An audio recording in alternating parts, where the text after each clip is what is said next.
का सबसे बड़ा कॉन्टिनेंट जो बेशुमार नेचुरल रिसोर्सेज से माला माल है। पूरी दुनिया के 30% नेचुरल रिसोर्सेज अफ्रीका में पाए जाते हैं, चाहे वो गोल्ड हो, डायमंड हो, यूरेनियम हो, प्लेटिनम हो, हाइड्रो सोलर एनर्जी हो या फिर गैस और ऑयल के रिजर्व्स हो। इसके अलावा एग्रीकल्चर के लिए भी अफ्रीका की जमीन बहुत ज्यादा फर्टाइल है।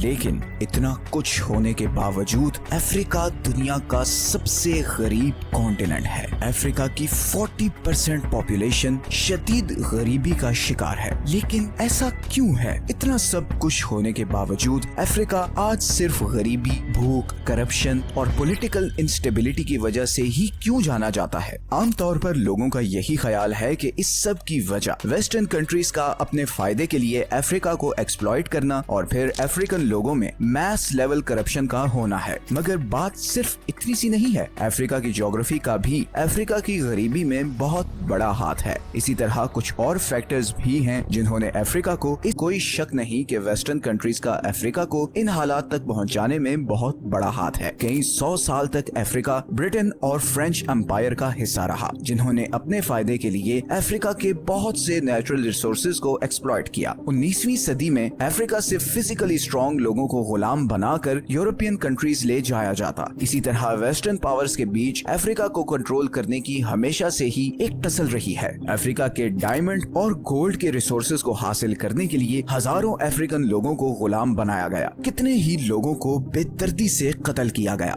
ये काम वेस्टर्न पावर्स कैसे करती हैं? इस पर एक हॉलीवुड मूवी है ब्लड डायमंड, आप लोग वो जरूर देखें। इस हाल में पहुंच जाने में वेस्टर्न पावर्स का बहुत बड़ा हाथ है। लेकिन ये एक्सप्लॉइटेशन तो ब्रिटिश एम्पायर ने सब कॉन्टिनेंट में भी की, सिंगापुर में भी की, मगर ये सारे कंट्रीज आज अफ्रीका से बहुत बेहतर हालत में है। और यहीं पर आती हैं अफ्रीका की ज्योग्राफिक प्रॉब्लम्स। किसी भी कंट्री या कॉन्टिनेंट के लिए कोस्ट लाइन बहुत जरूरी होती है। दुनिया का 80% ट्रेड समुद्रों के थ्रू होता है। कोस्ट लाइन असल में जमीन के उस हिस्से को कहते हैं जो समुद्र के साथ होता है। अब मैप में तो अफ्रीका की कोस्ट लाइन बहुत बड़ी मालूम होती है, क्योंकि करीबन हर साइड से इसे समुंदर लगता है। मगर अनफॉर्चुनेटली अफ्रीका की मेजॉरिटी कोस्ट लाइन इस काबिल नहीं कि यहाँ पर सी पोर्ट्स बनाए जा सकें, और इसीलिए इस कोस्ट लाइन का बहुत थोड़ा एरिया सी ट्रेड से कनेक्टेड है। दूसरी तरफ यूरोप अफ्रीका से छोटा है, मगर उसकी कोस्ट लाइन अफ्रीका से ज्यादा है, और इसीलिए दुनिया का 40% सी ट्रेड यूरोप कंट्रोल करता है। इसी तरह सिवाय रिवर नाइल के अफ्रीका का बाकी और कोई दरिया इतना खुला नहीं और नेविगेबल नहीं कि उसमें बड़ी कार्गो शिप्स चल सकें। इसी लिमिटेशन की वजह से अफ्रीका में ट्रेड करना हमेशा से बहुत मुश्किल रहा है। एक और चीज जिसने अफ्रीका को फाइनेंशियली बहुत ज्यादा नुकसान पहुंचाया है वो है समुद्री लुटेरे, जिन्हें हम इंग्लिश में पायरेट्स कहते हैं। हॉर्न ऑफ अफ्रीका का ये सारा एरिया कार्गो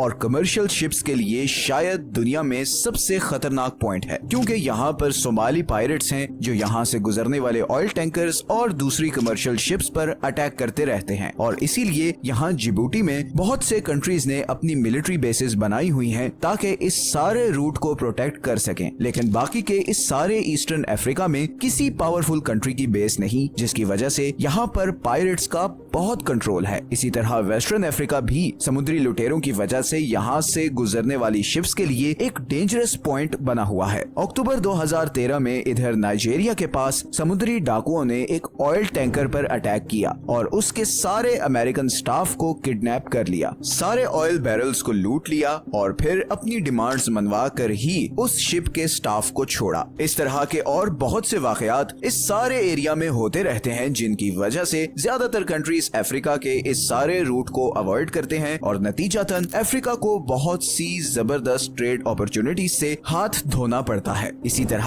अफ्रीका की नॉर्दर्न साइड गर्म और खुश्क है और यहाँ बड़े बड़े रेगिस्तान है। इसी नॉर्दर्न साइड पर सहारा डेजर्ट है जो कि दुनिया का सबसे गर्म रेगिस्तान है और इस सारे एरिया में ज्यादातर मुस्लिम पॉपुलेशन रहती है। दूसरी तरफ अगर हम साउथ की तरफ तरफ आए तो यहाँ लश ग्रीन जंगल हैं, बारिश है, नेचुरल रिसोर्सेज हैं, मगर यहाँ की मेजॉरिटी पॉपुलेशन क्रिश्चियन है। तो अफ्रीका के नॉर्दर्न और सदर्न साइड के बीच एक टसल सी रहती है और इसकी बड़ी वजह ये बॉर्डर्स हैं जो ब्रिटिश एम्पायर और फ्रेंच एम्पायर ने 19वीं सदी में डिसाइड किए थे। ब्रिटिश एम्पायर ने ऐसे ही बॉर्डर्स मिडिल ईस्ट में बनाए जिनकी वजह से आज तक वहाँ पर पीस नहीं हो सका। इस सारे इशू को फायदे के लिए ऑटोमन एम्पायर का बंटवारा किया और उसके नताइज मिडिल ईस्ट आज तक भुगत रहा है। ऐसा ही कुछ अफ्रीका के साथ भी हुआ है। इन बॉर्डर्स को डिसाइड करते वक्त लैंग्वेज, रिलीजन और कल्चर का ख्याल नहीं रखा गया, जिससे अफ्रीका पिछले 60 सालों से किसी न किसी सिविल वॉर का शिकार रहा है। लेकिन इसी अफ्रीका में एक कंट्री है जो अपना मुकद्दर बदल रहा है और वो है बोट्सवाना।